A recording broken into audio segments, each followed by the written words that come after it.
Hello guys! Hello! Welcome dito sa aking channel, Kapalaran 888 Gemini. Alamin natin Gemini kung anong messages, vibration, gabay, energy para sa inyong lahat. Ito general reading. Pwede kang makaresonate Gemini dito. So, gamitin mo ang iyong intuition sa panunod.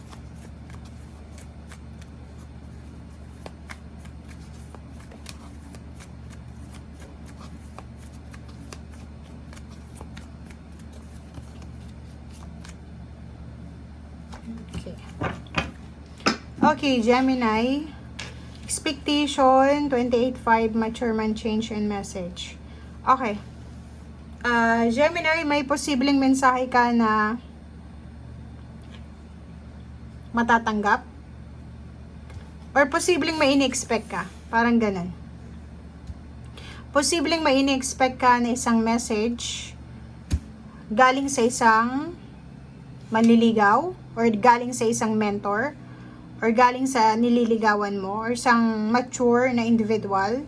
Pwedeng ibang lahi to. So, comment down below, babae ka man o lalaki, posibleng ikaw ay naghihintay. Okay? So, kung makikita mo dito, posibleng naghihintay ang isang Gemini sa mensahe galing sa isang mature na tao regarding sa relationship siguro or regarding sa trabaho. Eto din, ang last card na to is parang naghihintay din kayo ng mensahe galing sa ina-applyan yung trabaho. So, parang nag-expect kayo ng message.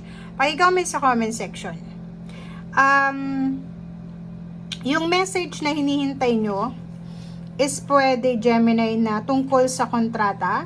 If ikaw ay dating OFW, nag-apply ka ulit, siguro naghihintay ka ng kung kailan ka aalis, magpa-flight or magsisimula sa iyong trabaho, kailan ka magsisimulang mag-impake, or kailan ka magsisimulang maghanda sa kung ano man itong pinaghahandaan mo.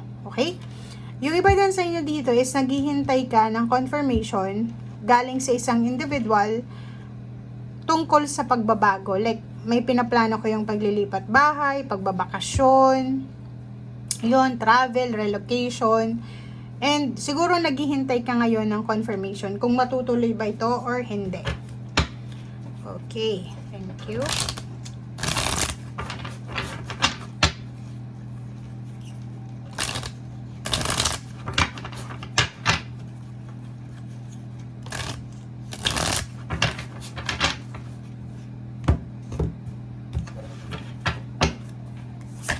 Okay, first card natin is 5 of coins. Nako.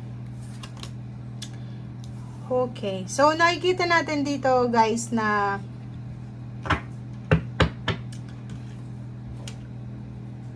pera. Ang hinihintay mo dito is pera eh. Diba? Pwedeng itong mature man na to, pwedeng mature woman, babae o lalaki, kasi wala naman gender dito sa tarot, is pera yung kailangan mo sa kanya. Pera, trabaho, or pagbabago. Kasi kung makikita mo tong 5 of coins is parang financially nag-struggle ka ngayon eh. Financial problems ito. Parang ganon.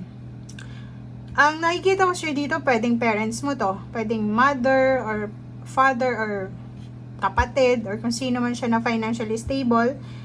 Siguro naghihintay ka sa kanya ng tulong pinansyal. Parang ganon. So, naghihintay ka kung kailan ibibigay sa'yo yung hinihiram mong pera. Parang ganon. Okay, 10 of Swords and then Death card. So, kung makikita mo dito, double endings to, Gemini. Sinasabi ng barahan na posibleng yung mga sama ng loob mo or yung mga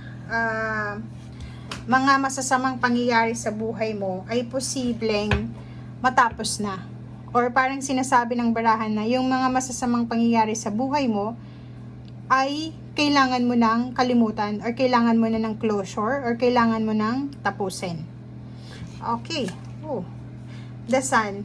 Bakit? Kasi, sinasabi ng baraha sa'yo dito na may paparating na, tatlo. Diba? Kung makikita mo, dalawang major arcana tapos isang positive card.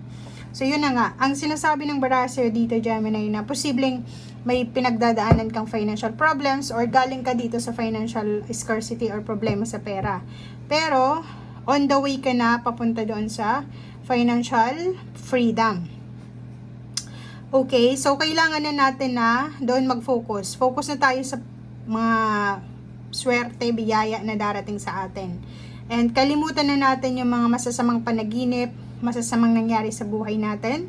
Mag-focus ka na lang dito sa pangarap mo. Be positive. Mag-focus ka na lahat ng pangarap mo ay matutupad mo. Nakikita natin dito na may Gemini na matutupad niya yung pinangarap niyang bahay, pinangarap niyang pamilya, celebration, target niya na trabaho, negosyo, or kung ano man tong financial success na minamanifest niya. Okay, thank you, Gemini.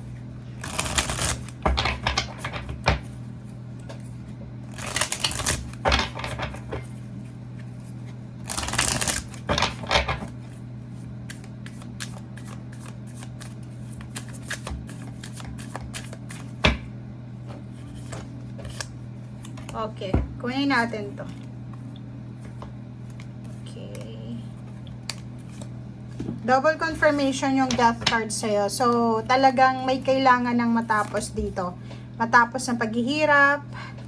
Okay, so kung makikita mo dito, may 6 of Swords ka na nagsasabi na paalis ka na sa isang sitwasyon na hindi na resonated sa energy mo. 'Di ba? Parang kailangan mo nang makaalis or kailangan mo nang tanggapin itong pagbabagong ito tungo doon sa pagtatagumpay mo. Okay? So, kung itong death card is 2 card siya, ibig sabihin, dalawa yung posibleng positive endings na darating sa'yo para maibigay yung new beginning sa buhay mo. 'Di ba? Yun yung focus mo eh. And sinasabi ng barahan na huwag tayong mawala ng pag-asa. May mga plano ka sa buhay na posibleng matupad. Yung mga inihahang mo, di ba? Yung mga hindi mo itinutuloy na pangarap ay posibleng matuloy na. Kailangan mo lang ng focus. Kasi dito sa baraha mo, sinasabi na kailangan nating mag-focus. Straightforward. Ilagay natin ang ating puso dito sa gusto nating mangyari sa ating buhay. Okay? For example, may plano kang mag-abroad, may plano kang magnegosyo, may plano kang mag-aral. Ibigay mo daw yung 100% mo na effort dyan at talagang ibibigay din sa'yo ng universe yung outcome, yung positive outcome. Okay? So, be careful din kasi may mga relationship din na posibleng magkabalikan, magpapamilya, na magkapatawaran, or may mga dating kakilala ka na makikita mo ulit sila. Okay guys, so thank you for watching. Bye!